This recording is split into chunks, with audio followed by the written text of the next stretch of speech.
In a recent newspaper advertisement of government's national health insurance scheme, the health department wrote the following in support of its implementation. Currently, due to rising cost of medical care, medical aid schemes have introduced several options which exclude a range of cover for the patients. Furthermore, many people exhaust their funds in the scheme as early as June, and they are without cover for the rest of the year. In other words, they are covered for as long as they are not sick.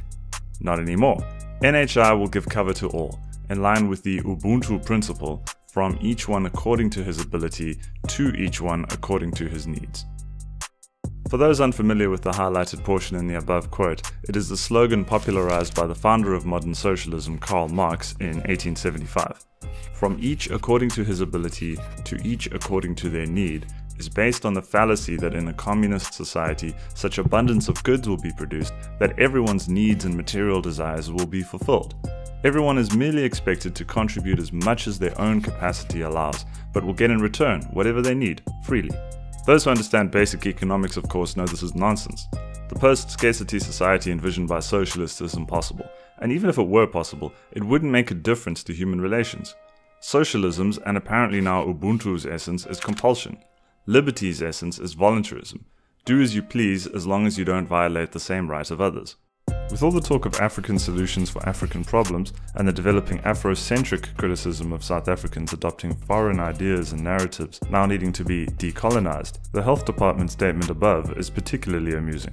We have long known that these same critics of so-called Western ideas, who to no end proclaim that individual liberty and economic freedom are inherently incompatible with the African context and the African philosophy of Ubuntu, are merely socialists who think that their disastrous ideology will work in Africa.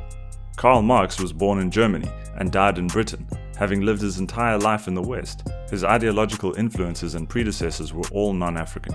Now that Ubuntu has been confirmed to be merely Marxism dressed in localized African nationalist rhetoric, surely the next step is to also bin it in the battle of ideas. To the extent that its proponents want it infused with public policy, all the various conceptions of Ubuntu are fiercely opposed to the notion of a society based on voluntarism, peaceful cooperation, and liberty. As a matter of governance, it should be rejected. National health insurance will be unaffordable, and if tried will seriously hurt our fledgling economy.